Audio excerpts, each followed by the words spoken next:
Mixed martial arts has come a long way from its days of looking like the real-life version of the movie Bloodsport to now being a mainstream entity in the world of sports. With the sport's ascent to popularity came the exponential growth of its fan base. Right now, the UFC no longer has the monopoly in the space of mixed martial arts. Organizations like the PFL, One Championship, Invicta, as well as other players such as Eagle FC and offshoots like Bare Knuckle FC have been thriving over the past several years. It's reasonable to say that the fight business is booming. That said though, the UFC is still by far the most popular MMA promotion in the world. However, the closest organization that can challenge Dana White's empire is the Scott Coker-led promotion Bellator MMA. In North America, Bellator is the second most popular MMA organization, thanks to its accumulation of legitimate world-class talent over the years. A segment of fight fans even believe that Bellator does some things better than its more popular counterpart. So in this video, we're exploring to see which areas the UFC is still the best at and which one Bellator arguably does a better job at. Talent UFC. As we've already alluded to, the UFC is still the leading MMA promotion in the world. Simply put, it's the NBA of basketball.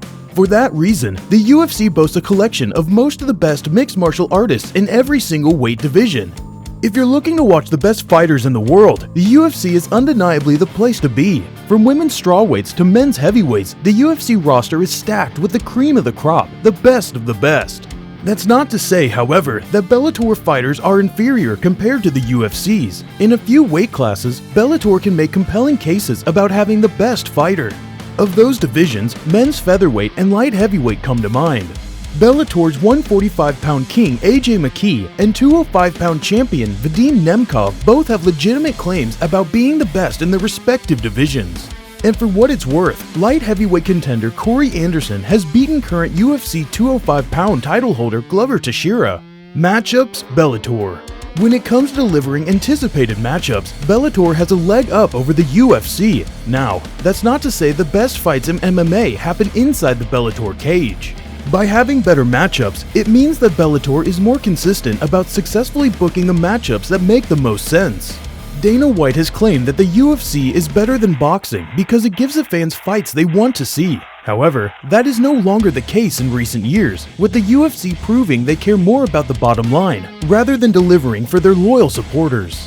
Meanwhile, Bellator appears to be making good on that aspect as of late. For instance, Michael Chandler vs. Eddie Alvarez, Patricio Pitbull vs. Michael Chandler, Fedor vs. Ryan Bader, and Sergio Pettis vs. Kyoichi Horiguchi all came to fruition when the fans clamored for them.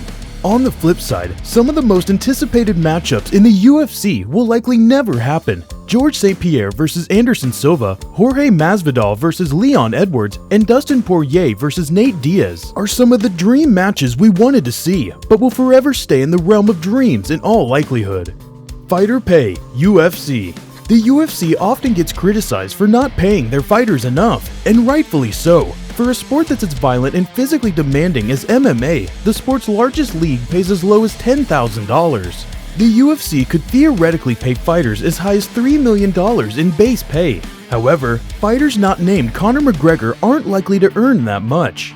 That being said though, the UFC is still the place for fighters who are looking to make the most money. According to International Business Times, there are 3 salary tiers that a UFC fighter can fall into: low, medium, and high, with the lowest earners taking home between $10,000 and $30,000, and the highest tier ranking in between $500,000 and $3 million per fight. On top of that, the UFC hands out bonuses worth $50,000 every single event. The average fighter in Bellator makes less than what they could have earned fighting in the octagon. However, a few athletes at the top of their divisions can make more in Bellator than they would in the UFC. In other words, Bellator can only be a more lucrative option for established names. Tournaments: Bellator. It's exceedingly difficult to understand why the UFC has gone away from staging tournaments, especially considering the first UFC event was a grueling single-day tournament with 3 rounds. On top of that, tournaments are a surefire way for generating intrigue in almost any sport. Fortunately, Bellator fills that void for MMA fans. Over the years, some of the best matchups in Bellator MMA history have taken place over the course of its tournaments. Last year saw what possibly is the best case scenario for tourneys when Bellator's featherweight Grand Prix concluded with a matchup between Brazilian legend Patricio Pitbull and rising star AJ McKee. The fight offered everything fans could ask for: hype, drama, intensity, a clash of styles, and the age-old tale of the grizzled veteran versus the hungry whippersnapper.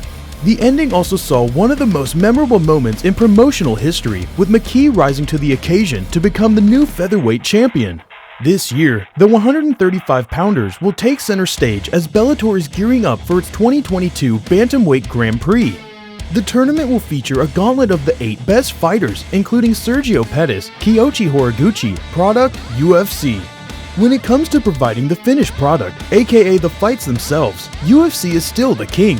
Unsurprisingly, having a collection of the most talented MMA fighters in the world allows the UFC to deliver barn burners and instant classics almost every single week. In 2021 alone, the UFC was able to give fans some of the most phenomenal, action-packed, and exhilarating contests in combat sports. Justin Gaethje vs. Michael Chandler, Alexander Volkanovski vs. Brian Ortega, and Petr Yan vs. Corey Sandhagen are just a few examples of the adrenaline-charged fights that took place in the octagon. On the flip side, Bellator also put on exciting bouts over the past year.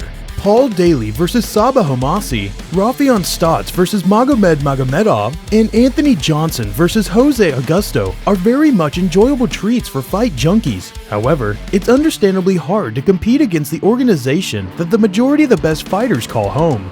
And that will do it for this video. As always, if you enjoyed watching this, follow us on all of our social media platforms for all things MMA.